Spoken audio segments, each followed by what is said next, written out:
When I was a small child, I was terrified of the dark. I still am, but when I was around 6 years old, I couldn't go a full night without crying out for one of my parents to search beneath my bed or in my closet for whatever monster I thought was waiting to eat me.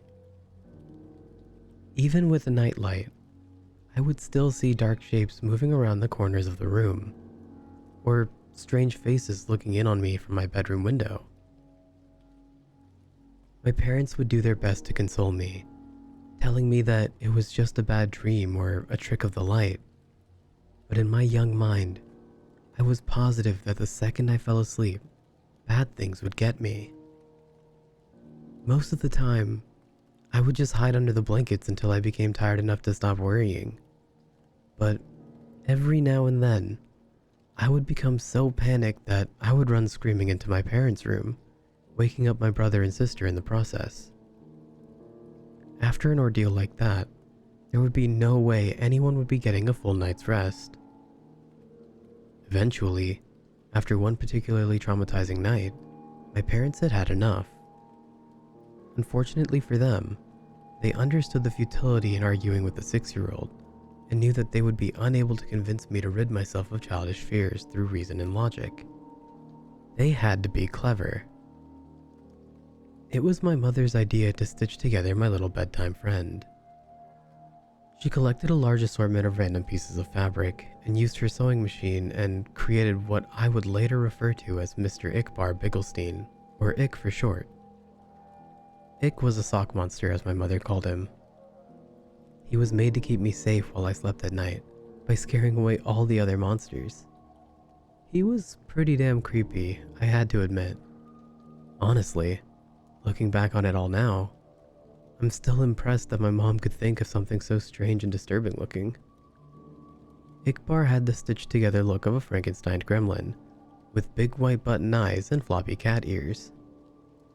His little arms and legs were made from a pair of my sister's black and white striped socks, and the half of his face that was green was made up of one of my brother's tall football socks.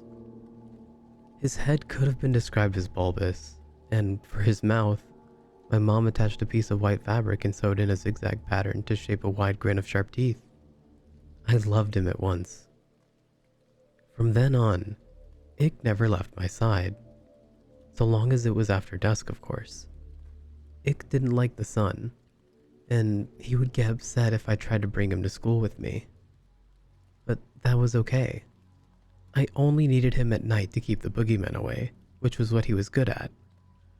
So every night at bedtime, Ick would tell me where the monsters were hiding, and I would place him near that section of my room closest to the spookiness. If there was something in the closet, Ick would block the door. If there was a dark creature scratching at my window, Ick would be pressed up against the glass. If there was a big hairy beast under my bed, then under the bed he went. Sometimes the monsters weren't even in my room. Sometimes they would hide in my dreams, and Ickbarr would have come with me into my nightmares.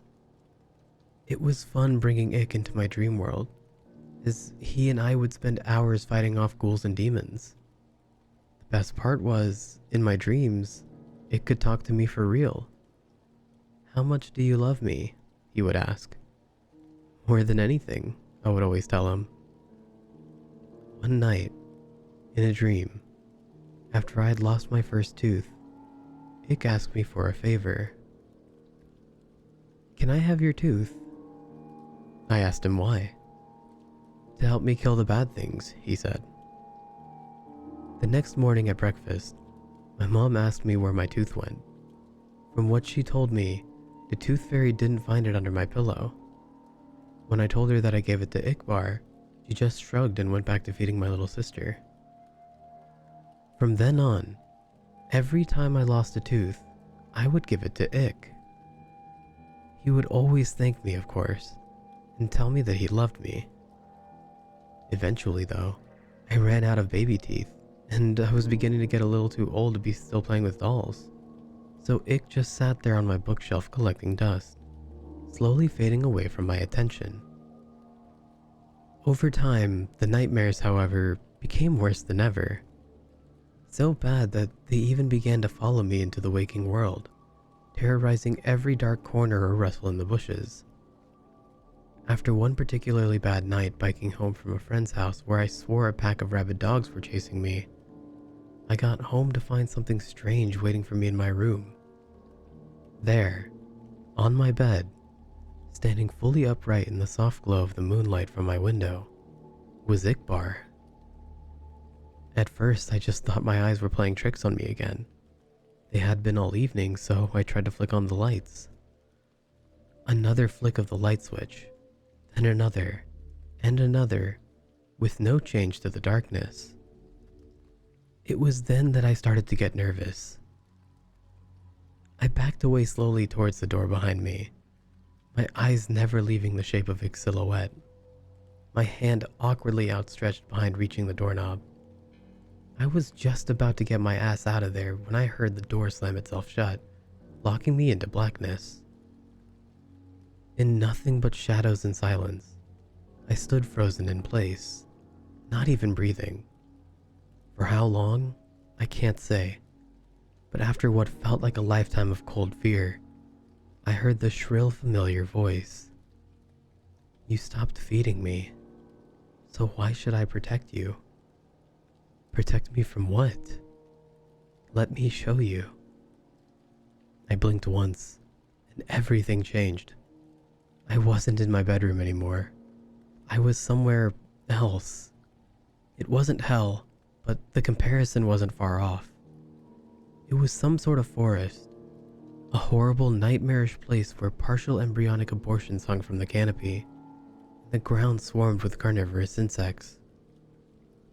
A thick fog wafted through the air, and with it, the stench of rotting meat, while chartreuse lightning flashed across the night sky.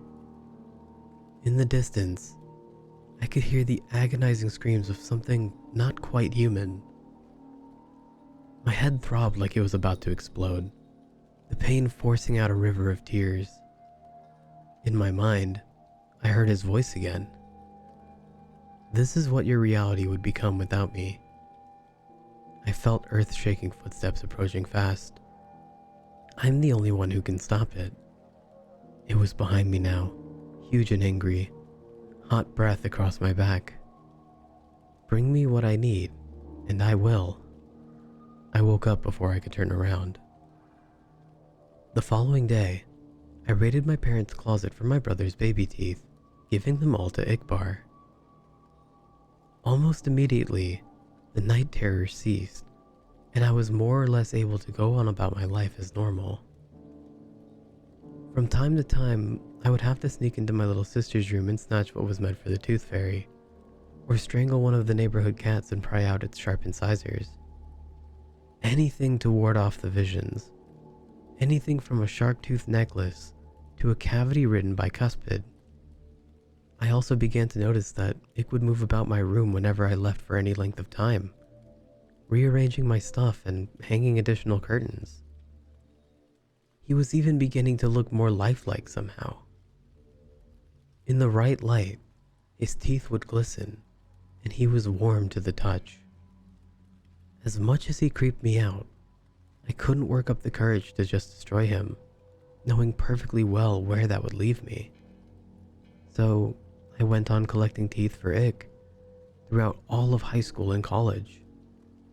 The older I got, the more things I would learn to fear, the more teeth Ick would need to keep me safe. I'm 22 years old now, with a decent job, my own apartment, and a set of dentures. It's been almost a month since Ick's last meal, and the horrors are starting to crowd around me once more. I took a detour through a parking garage after work tonight, found a man fumbling with his car keys.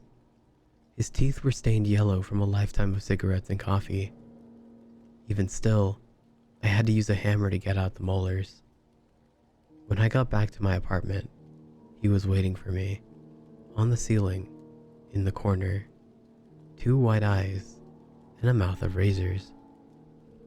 "How much do you love me?" he asks. "More than anything," I reply, taking off my coat. "More than anything in the world."